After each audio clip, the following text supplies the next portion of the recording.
Director of Ceremonies, thank you very much for welcoming me here. Honorable Speaker of Parliament, Ministers, and Honorable Members of Parliament, all protocol observed. Director of Ceremonies, the quest to leave no one behind must first identify the affected people, assess the magnitude of the task, and decide on modalities to bring them on board. I'm going to talk to basically methodologies for identifying the affected people and share the magnitude in as far as Botswana is concerned. My paper will focus on who are the poor, where are they, and of course the magnitude will be indicated by poverty trends in Botswana. We have heard even in this morning when we talked about the issue of data. In Botswana, our sources of data are from our population and housing censuses. Botswana has been conducting population and housing censuses way back, even before the independence, as far back as 1904. However, the first comprehensive census was conducted in 1965, and the latest was in 2011. The next one will be in 2021. Indicators or poverty indicators from census information is from or includes information on housing, living conditions, and ownership of durables. Besides censuses, we conduct household surveys to be specific to the topic, such as poverty. We have so far conducted 5 household and income and expenditure surveys, or generally these days called multi-topic household surveys, because we note the fact that poverty is multi-dimensional. So we have been conducting household surveys every 10 years from 1984-85 up to 2002-2003. After that, we reduced the periodicity and conducted our household surveys every 5 years from 2009 and 2010 up to 2015-16, which is the latest. We are planning to further reduce the periodicity to annual surveys. In identifying the poor from these data, it could be from censuses or from surveys, we use basically 2 methodologies in this country. One method is called poverty datum line, and the other one is the dollar a day. The PDL, in brief, which is the poverty datum line, is the minimum basket of goods and services deemed necessary and adequate to meet basic needs for households or individuals. These goods and services in the basket include food, clothing, personal items, household goods, and shelter. These are categorized by age, sex, location, and market price. To give a few examples on what we mean by this in this definition, when it comes to food, why we include issues of age on food is because we know that an under 1 year old, the food needed for an under 1 year old is different from the food for a 20-year-old and so on. When it comes to sex, we note that, or we know that a teenage girl has special needs that are different from the counterpart as a male, like health needs. The location, we all know that we have to identify people that we are dealing with by where they are. The market prices affect even their needs or the price levels for the needs of their clothing, personal items, and household goods and so on. On household goods, we found that even then, there are some issues, there are some items that are needed at a household level other than at individual level. For instance, a pot, which is used for cooking for the rest of the household, is a household need, not an individual need. So we input all those considerations in computing or in addressing issues of poverty datum line.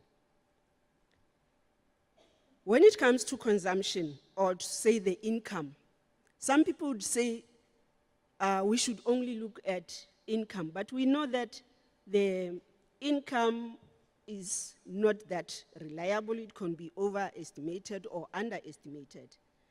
By so doing, we also look at the aid, what people get as aid. Could be from government, from NGOs. That is a form of income to an individual or to the household. The wages in kind, we cost those because it's income. Some people, we know that we sometimes give even clothes and blankets and so on to the needy. To them, it's an income that when we do this service, we cost them. Even gifts or school meals, they are inputted in there. So at the end, we have our PDL, which has all the necessary or minimum basket of goods and services. The other method that we use is the internationally harmonized measurements used to compare monetary poverty levels across countries in the world. This one is done basically by World Bank, and it measures, of course, the extreme poverty. This $1 a day method is also at times being adjusted based on the times and exchange rates and inflations and all that. So this one was adjusted from $1.25 in 2005 to $1.90 in 2011.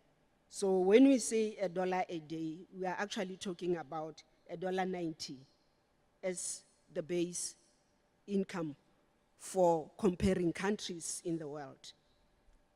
So to look at the magnitude of these of trends of poverty in Botswana, we have noted that our survey of 2010 showed highest household sizes of 7.3 members among poor households in urban villages. These are some of the results that we received or we showed from some of our surveys.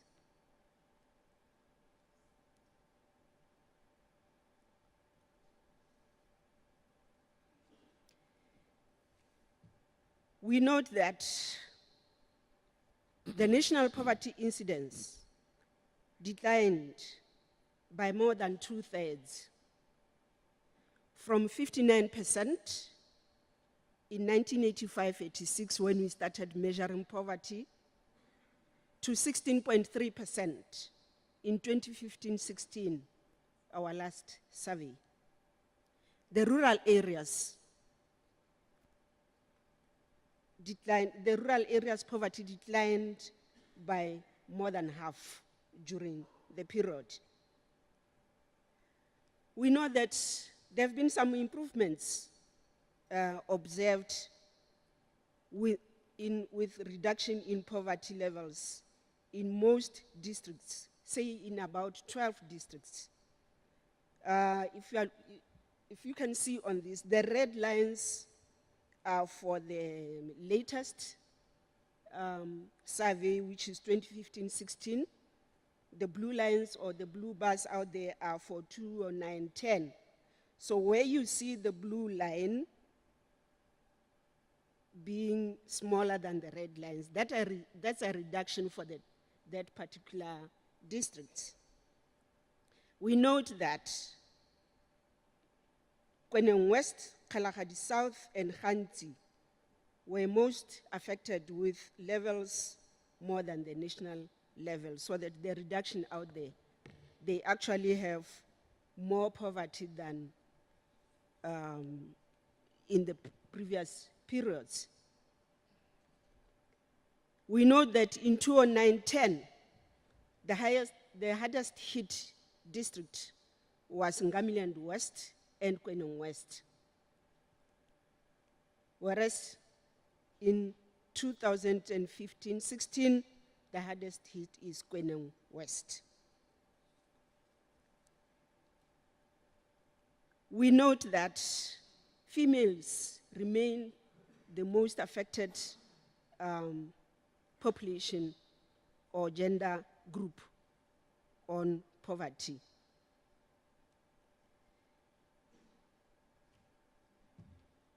The distribution of the poor population by age shows that there are more children in poor households. I think we have already noted by having high household size when we started. The single or never married population group were the most affected by poverty.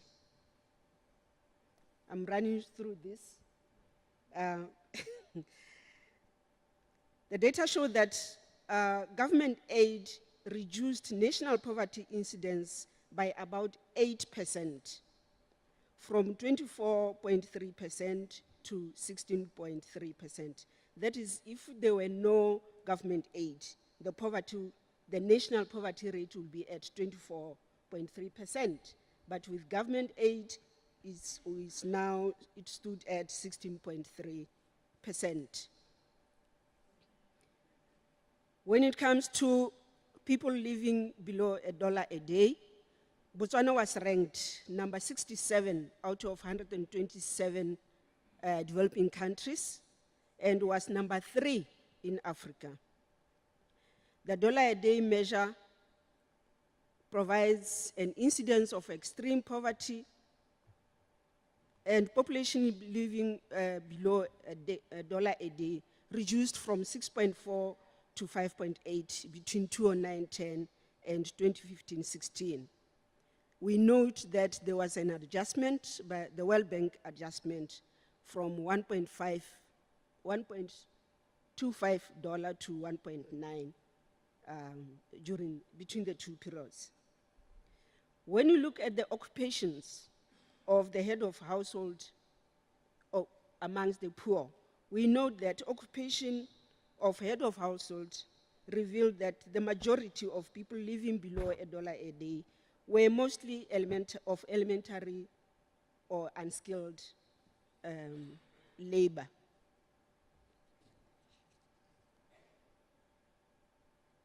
The Gini coefficient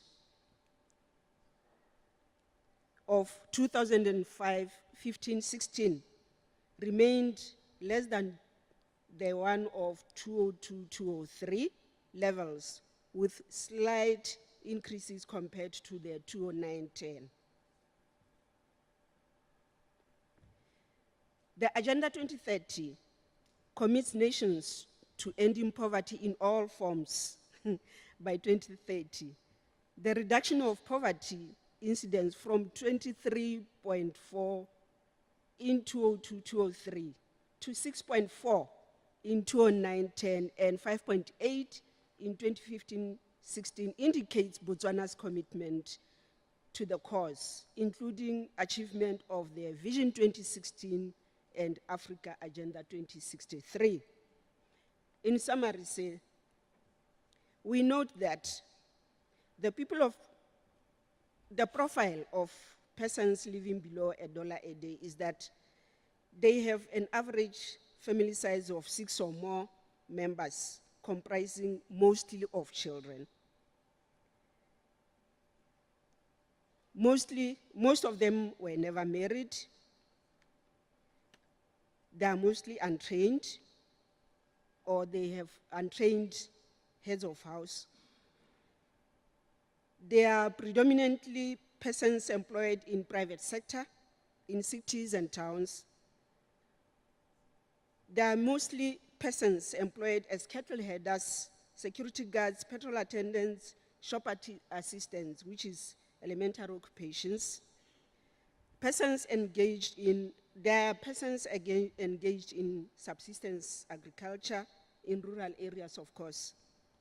They are unemployed.